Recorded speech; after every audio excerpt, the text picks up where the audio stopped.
اعوذ باللہ من الشیطان الرجیم بسم اللہ الرحمن الرحیم الحمد للہ رب العالمین وصلی اللہ علی محمد وآلہ الطاہرین اللهم صل على محمد. فرقۂ امامیہ کے سلسلے میں بات آگے بڑھ رہی تھی. ٹھیک، سب سے پہلے امامیہ، اس کے بعد ثانیہ کے سلسلے میں کل پڑھا تفصیل کے ساتھ. آج ایک شیعوں کا تیسرا فرقہ علاویہ کے نام سے جو مشہور ہے، اس کے بارے میں جانیں گے. علاویہ شیعوں کا ایک فرقہ ہے اور موجودہ دور میں، موجودہ زمانے میں اس فرقے کے پیروکار آپ کو شام میں، لبنان میں اور ترکیہ کے کچھ حصوں میں مل جائیں گے. سوریہ میں یعنی شام میں، اور لبنان میں اور ترکیہ کے ترکی حصوں میں. ان تین ممالک کے مختلف حصوں میں یہ آباد ہیں، یہ مل جائیں گے اور ان کو علویان یا علویون کہا جاتا ہے. علوی جمع اس کی علوی جان کہا جاتا ہے اور اسی نام سے یہ لوگ پہچانے جاتے ہیں. ان کے عقائد و نظرات میں اور امامیہ کے عقائد و نظرات میں کوئی فرق نہیں ہے. جو عقائد و نظریات شیعہ اثنا عشریہ کے ہیں، امامیہ کے ہیں، بعین ہی وہی عقائد، وہی نظریات علویان کے ہیں. اسی لیے ہمارے بعض علماء جنہوں نے ان کے ساتھ گفتگو کی ہے، جنہوں نے ان کے ساتھ بحث کی ہے، جنہوں نے ان کے عقائد و نظریات کے سلسلے میں معلومات حاصل کی ہے، انہوں نے باقاعدہ طور پر ان کے فرقے کی صحت کے اوپر اپنی رائے ظاہر کی ہے اور حکم دیا ہے کہ ہمارے جیسے ہیں.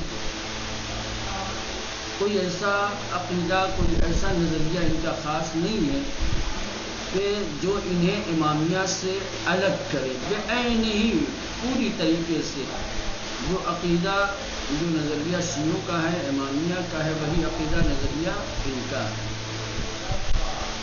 جب یہ بات واضح ہو جاتی ہے تو ایک سوال پیدا ہوتا ہے کہ جب امامیہ کے اور علویوں کے عقائد و نظریات میں کوئی فرق نہیں ہے تو ان کو امامیہ سے ہٹ کر کے مستقل ایک فرقے کے طور پر کیوں دیکھا جاتا ہے؟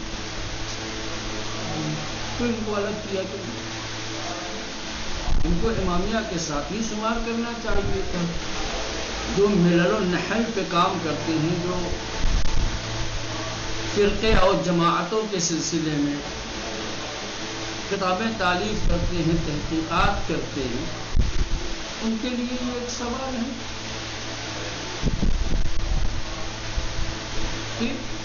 اس سوال کا کیا جواب دیتے ہیں بعد میں پڑھیں گے.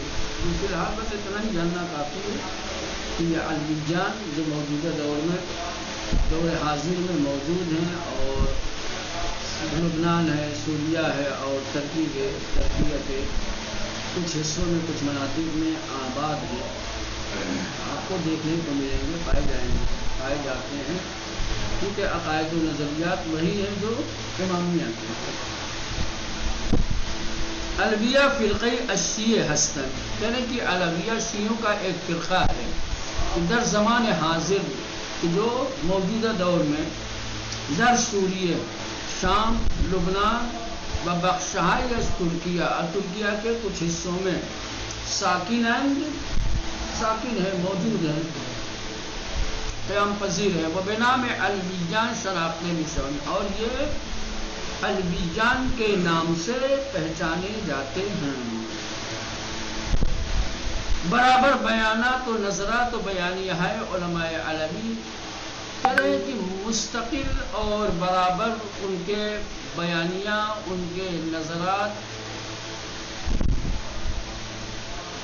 جو علماء کی جانب سے منظر عام پہ آتے ہیں اس سے ہیچ گنے اختلافی از نظر اصول و احکام کہ کسی بھی طریقے کا کوئی اختلاف احکام و اصول کے اعتبار سے بین الویجان با شیعہ امامیت الویجین اور شیعوں کے بیچ وجود ندارت نہیں پایا جاتا، نہ اصول میں فرق ہے نہ فروع میں فرق ہے۔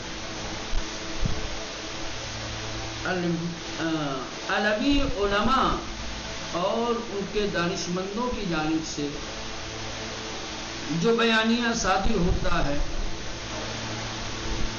جو اپنے عقائد و نظریات وہ بیان کرتے ہیں، اسے دیکھا جائے تو ان کے عقائد و نظریات میں اور شیعوں کے عقائد و نظریات میں کوئی فرق دکھائی نہیں دیتا۔ در بیانیہی کی با امضائے سیزتاً از علماء سرشناس علوی، یعنی کہ ایک بیانیہ صادر کیا ہے انہوں نے کہ جس پر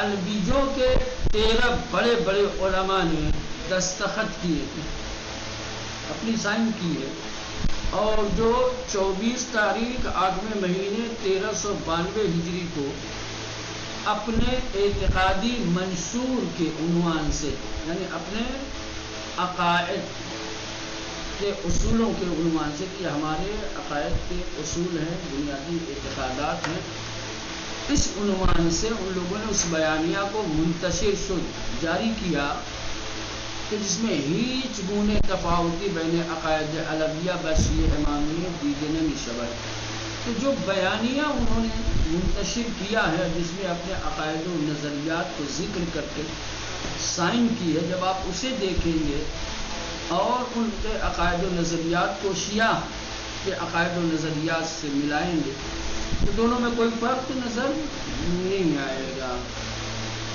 ہمچنین ادعی از علماء امامیہ بر صحت عقائد علویہ تاکید کرتے، اسی طریقے سے امامیہ کے علماء کی ایک جماعت نے علویہ کے عقائد کے صحیح ہونے پر تاکید کرتے، کہتے علویوں کے عقائد بالکل صحیح ہیں،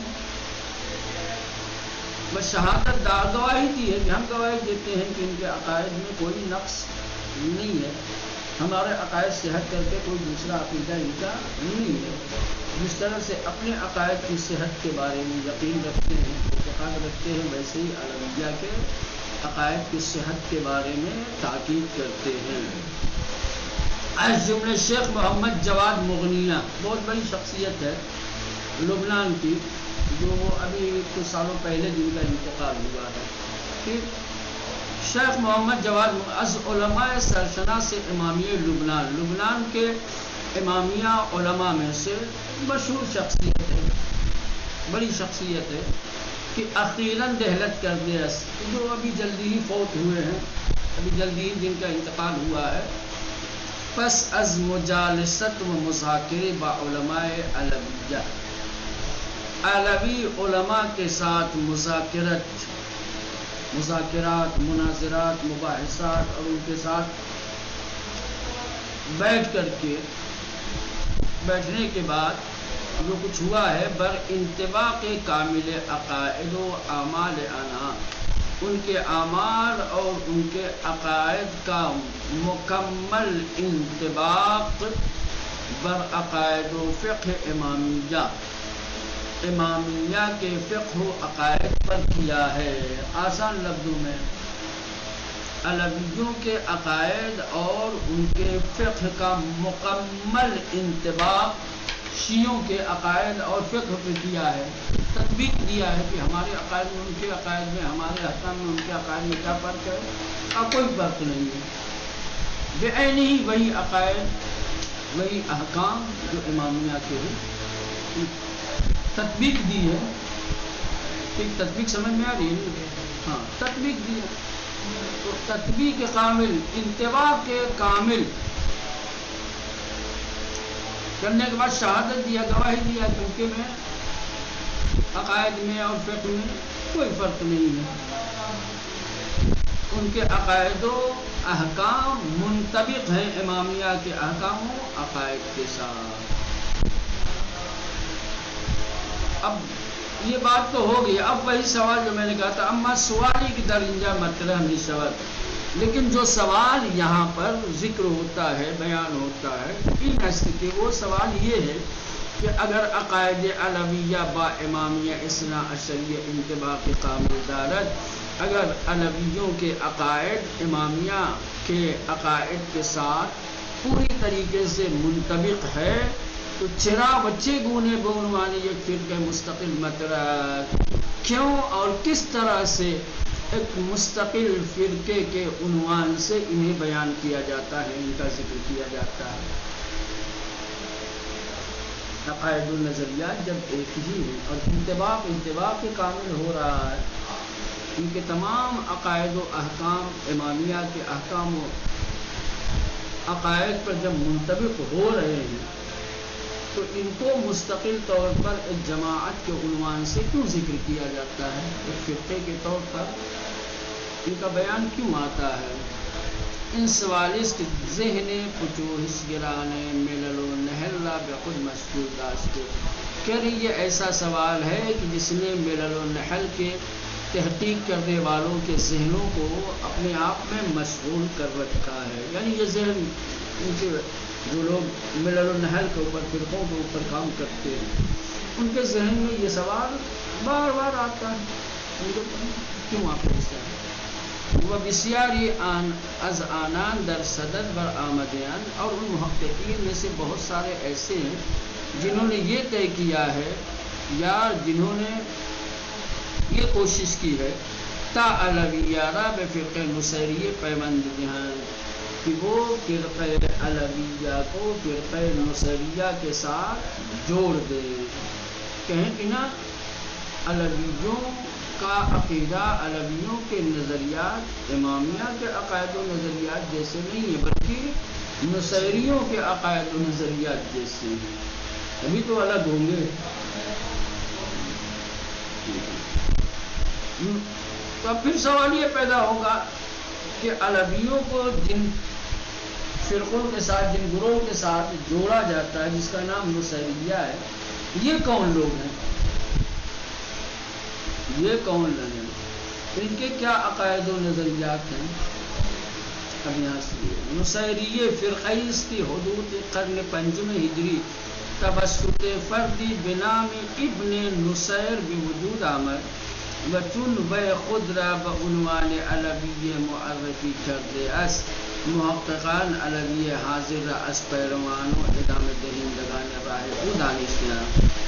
کہنے کہ نصیریہ ایک ایسا فرقہ ہے جو تقریباً 5ویں صدی میں ابن نصیر نامی شخص کے ذریعے سے وجود میں آیا تھا. ابن نصیر نامی ایک شخص تھا جس کا تعلق 5ویں صدی سے ہے. اس نے اس فرقے کو تشکیل دیا، اس کی بنیاد ڈالی، جو نصیریہ کے نام سے مشہور ہوا. اس نے بھی اپنے آپ کو علوی کے نام سے مشہور کیا تھا. ابن نصیر اس نے اپنے آپ کو کیا کہا تھا؟ علوی کہا تھا. علویہ کے طور پر اپنا تعارف کروایا تھا. لہذا جو محققین ہیں وہ موجودہ علویوں کو کہتے ہیں کہ یہ اسی ابن نصیر کے پیروکار ہیں، انہی کے راستے پر چلنے والے ہیں اور ان کی مشن کو آگے بڑھانے والے ہیں. وہ اس طریقے سے پیمند دیتے جوڑتے ہیں. علویوں کو نصیریوں سے کس طرح سے جوڑا گیا ہے؟ یہ کیونکہ ابن نصیر نے بھی اپنے آپ کو بنام علوی متعارف کروایا تھا. اور یہ آج کے دور کے جو علوی ہیں یہ بھی علوی ہیں، تو علوی کو علوی سے کیسے جوڑیں گے؟ کہیں گے آج کے علوی کل کے علوی کے پیروکار ہیں، کہ انہی کے راستے پہ چلنے والے، انہی کے مشن کو آگے بڑھانے والے. جبکہ اس بات کی کوئی دلیل نہیں.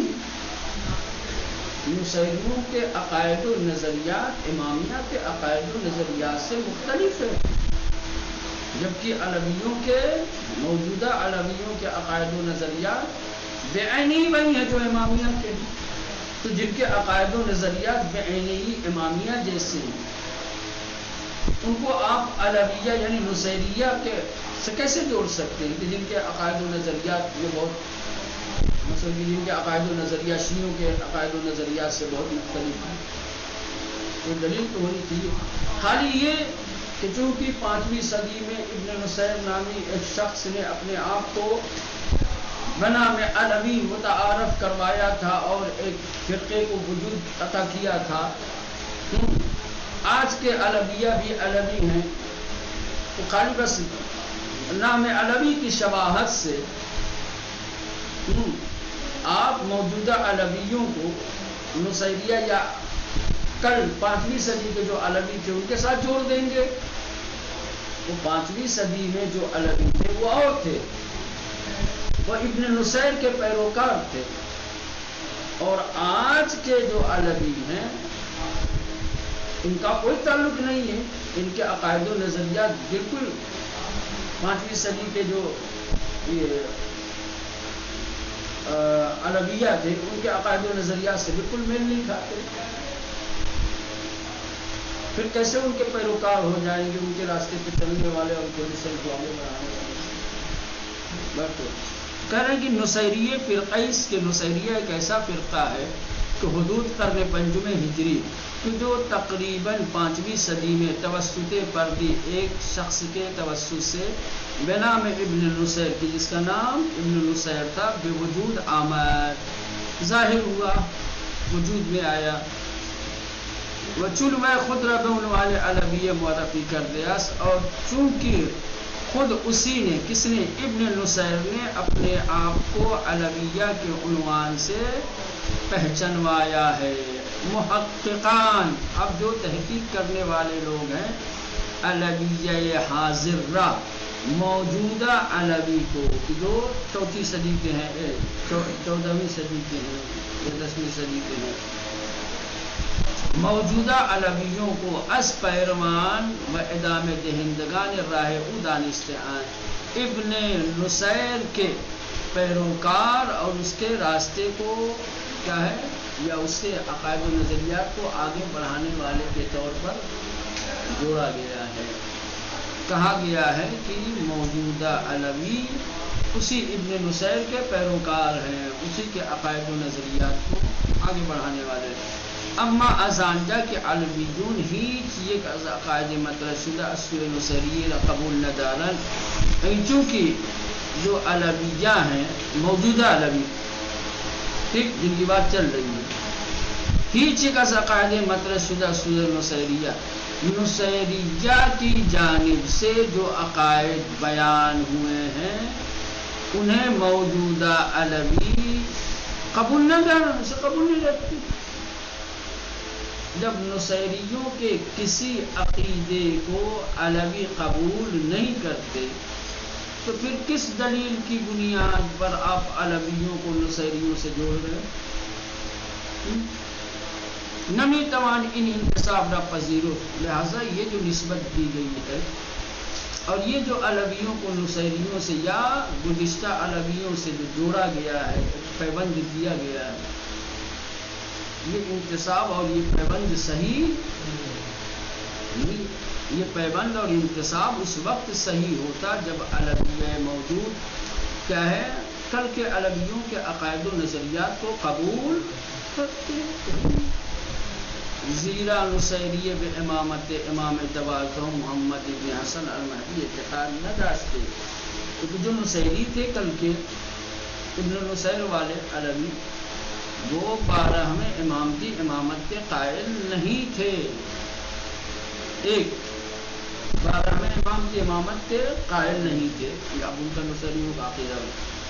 دوسرے در مورد علی ابن ابی طالب بے الوہیت قائل بودن. دوسری یہ کہ پہلے امام کے سلسلے میں الوہیت کے قائل تھے. ہمچنین از آن جہت کی ابن ملجم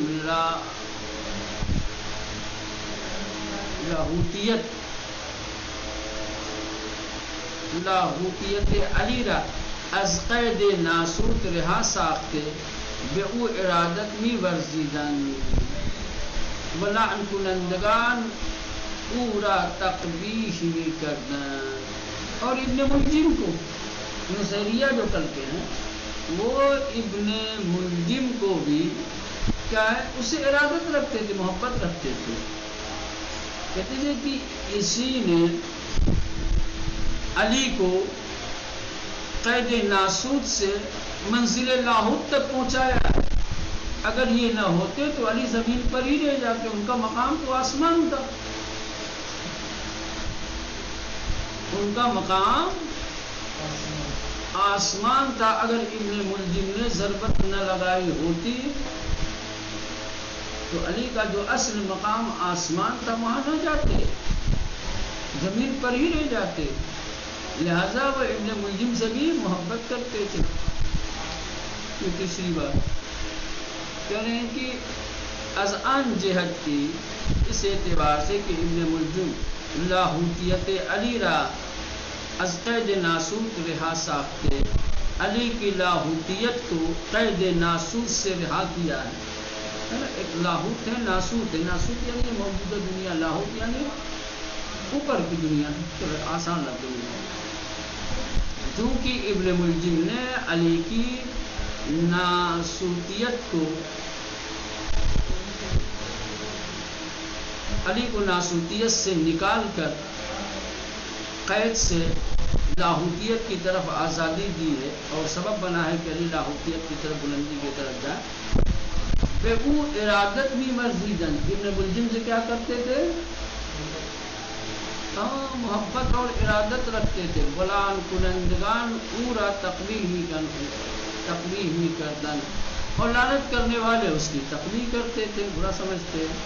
علاوہ بر این تناسخ را پذیرفتے, چوتھے یہ کہ نصیریہ تناسخ کو بھی قبول کرتے تھے. و شراب را حلال و مقدس بھی شمرتے ہیں, اور شراب کو حلال اور مقدس جانتے تھے.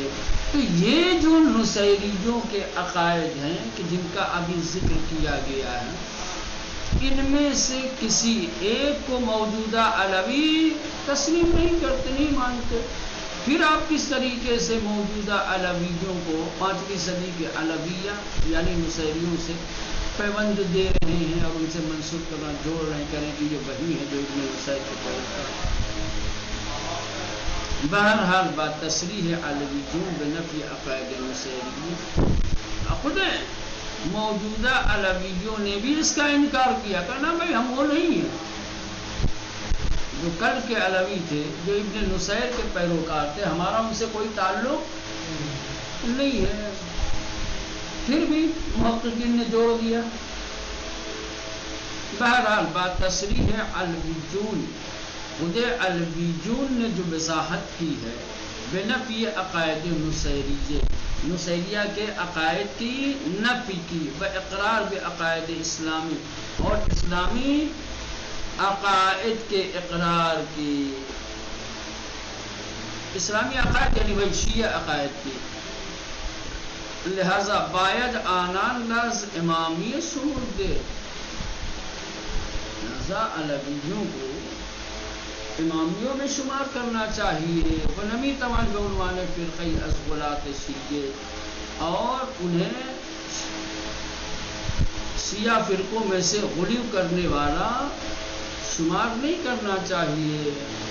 مورد طرد و تکفیر قرار داد, بلکہ اس کو رد کرنا چاہیے اور اس کی تکفیر کرنی چاہیے. کہنا چاہیے کہ نہ علویہ شیعوں میں سے ان کا تعلق اس فرقے سے نہیں ہے کہ جو غلو کے قائل ہیں. آسان لفظوں میں کہا جائے تو بھائی کل کے علویہ اور نصیریوں سے آج کے علویوں کو نہیں جوڑا جا سکتا. اس کی نفی کرنی ہے, تکفیر کرنی ہے, یہ غلط ہے.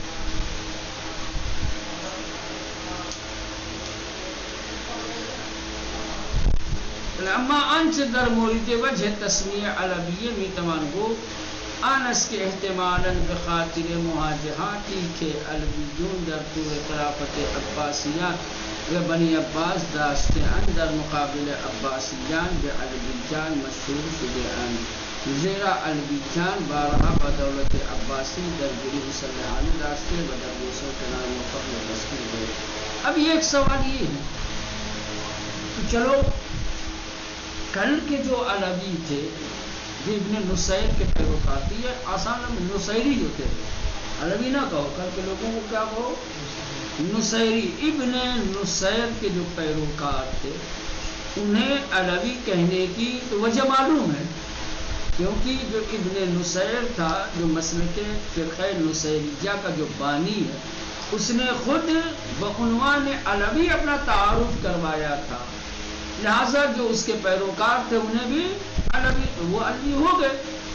لیکن آج کے جو لوگ ہیں جن کو علوی آج نام دیا جاتا ہے، ان کے نام کی وجہ کیا ہے کہ یہ علوی ہے؟ کیا ان میں سے بھی کسی نے جس نے مثلا کہ شیعوں سے اپنے آپ کو الگ کیا ہو، جدا کیا ہو، کوئی اس نام کا رہا ہو، یا کسی نے اپنا بعنوان علوی تعارف کروایا ہو؟ بات سمجھ رہے ہیں؟ آسان لفظوں میں کہا جائے تو 5ویں صدی کے جو نصیری تھے انہیں علوی کہنا صحیح ہے، کیونکہ ان کا جو بانی تھا اس نے اپنے آپ کو علوی کے عنوان سے متعارف کروایا تھا، تو لہذا آپ کہہ سکتے ہیں، نصیری بھی کہہ سکتے ہیں اور علوی بھی کہہ سکتے ہیں. ابن نصیر تو نام ہی تھا، تعارف کروایا تو علوی کے عنوان سے کروایا، تو نصیری بھی کہا جا سکتا ہے اور علوی بھی کہا. لیکن آج کے جو موجودہ علوی ہیں ان کو علوی کیوں کہا جاتا ہے؟ اس کی وجہ کیا ہے؟ بات سمجھ رہے ہیں؟ پھر شاید اس کی وجہ یہ ہے کہ یہ ایک ایسا گروہ، ایک ایسی جماعت ہے کہ جو طول تاریخ میں ہمیشہ بنو امیہ اور بنو عباس کے خلاف رہی ہے، اور اسی عنوان سے حکومتوں کے مقابلے میں یہ لوگ آتے رہے ہیں. سمجھے؟ پہلے اس کے علاوہ کوئی وجہ نہیں ہے. سمجھ رہے ہیں؟ جو لوگ خلافت بنی عباس کے مقابلے میں آتے رہے، ان کے خلاف سورش اور انقلاب برپا کرتے رہے ہیں، وہ علوی. تاریخ میں جتنے بھی قیام ہوئے ہیں بنی عباس کے خلاف، یہ سارے علوی، چونکہ ہر دور میں، ہر زمانے میں، خاص طور سے بنی عباس کے پورے اقتدار میں بنی عباس کے جو لوگ مخالف ہوتے تھے انہیں علوی کہا جاتا تھا. اور چونکہ ان لوگوں نے بنی عباس کی ہمیشہ مخالفت کی، اس لیے علوی کہا گیا، وإلا اور کوئی وجہ نہیں ہے. ایسا نہیں ہے کہ کوئی علوی نام کا شخص رہا ہو کہ جس نے اس فرقے کو جدا کیا ہو یا ان کو گائیڈ کرتا رہا ہو، ان کا رہبر رہا ہو، اس کی رہبریت کی وجہ سے ان کو علوی کہا گیا ہو. نہ، علوی کہے جانے کی ایک تاریخی وجہ ہے، اور وہ یہ ہے کہ انہوں نے ہمیشہ بنی عباس کی مخالفت کی ہے، اور جو لوگ بنی عباس کی مخالفت کرتے تھے انہیں علوی کہا جاتا تھا. سمجھ میں آئی؟ لیکن اما عام سے در مورد وجہ تسمیہ علویہ می توان گو، لیکن علویہ کی جو وجہ تسمیہ ہے اس سلسلے میں جو کہا جا سکتا ہے وہ یہ ہے کہ احتمالاً بخاطر مواجہاتی کے علویون در طول خلافت عباسیان کہ ظاہراً عباسیوں کی خلافت کے تمام دنوں میں علویوں نے جو ان کا سامنا کیا ہے، یا بنی عباس کے ساتھ جو ان لوگوں نے سرکشی کی ہے، جو انقلاب برپا کیے ہیں، در مقابل عباسیان بعلویجان مشہور شدیان، یہ علوی کے نام سے مشہور ہو گئے. آسان لفظوں میں خلافت بنی عباس کی جن لوگوں نے مخالفت کی وہ علوی کے نام سے مشہور ہو. ایک طرف بنی عباس، ایک طرف علوی. جو لوگ بھی بنی عباس کی خلافت کے منکر تھے، ان کے مخالف تھے، قیام کرتے تھے، سرکشی کرتے تھے، بغاوتیں کرتے تھے، ان کو علوی کہا جاتا تھا. زیرا علوی جان بارہا، کیونکہ جو علوی تھے انہوں نے بارہا بدولت عباسی، حکومت عباسی کے ساتھ درگیری مسلحانہ داشتے، باقاعدہ طور پر مسلحانہ جنگ لڑی ہے. بدر گوشہ و کنار موفق میں تشکیل دولت شدہ، اور بہت سارے علاقوں میں اپنی مستقل حکومت بنانے پر بھی کامیاب ہوئے ہیں. یہ 2-3 لائن ہے جلدی سے. دولت عربی ہمدانیان در جلب و دولت علویان تبرستان از جملہ انہار. کرے کہ ہمدانیوں کی جو حکومت علوی ہے، ہمدان، دولت علوی ہمدانیان، ہمدانیوں کی علوی حکومت در جلب و دولت علویان تبرستان، تبرستان کے علویوں کی حکومت جو حلب میں تھی، از جملہ انہاس، یہ انہی میں سے، ان میں سے یعنی جنہوں نے بنی عباس کو شکست دے کر کے اپنی مستقل حکومتیں قائم کی ہیں، چاہے وہ ہمدان کے علوی ہوں، چاہے حلب کے اور تبرستان کے علوی ہوں. بنابر ان عباسیان، لہذا جو عباسی تھے، مخالفین شیعی قدرہ، شیعہ جو بنی عباس کے مخالف تھے، انہیں بعنوان علوی بھی شناختے ہیں، انہیں علوی کے عنوان سے جانتے تھے. و ان نام بر پیروان و مبارزین علوی اطلاق شدہ است، اور یہ نام علوی مبارز اور علوی پیروکار کے نام سے کیا ہے بولا جاتا رہا ہے. آسان لفظوں میں بنی عباس ان لوگوں کو علوی کہتے تھے جو ان کی حکومت کے خلاف تھے. جو بھی شیعہ، خاص طور سے شیعوں میں سے جو بھی بنی عباس کی خلافت کے قائل نہیں تھے، ان کے مخالف تھے، عباسی انہیں علوی کہتے تھے. گویا یہ عباسی علوی کے مقابلے میں ہے. علوی کیا ہے؟ عباسیوں کے مقابلے میں ہے. پہلا اور کوئی وجہ نہیں ہے جو موجودہ علوی کو علوی کہا جاتا ہے، اس کی کوئی خاص علت اور خاص وجہ نہیں ہے. اس کی صرف وجہ ایک یہی ہے کہ وہ لوگ ہمیشہ بنی عباس کی مخالفت کرتے رہے ہیں، اور خود بنی عباس مخالفت کرنے والوں کو علوی کے نام سے پکارتے رہے ہیں، پہچانتے رہے ہیں. یہ وہی لوگ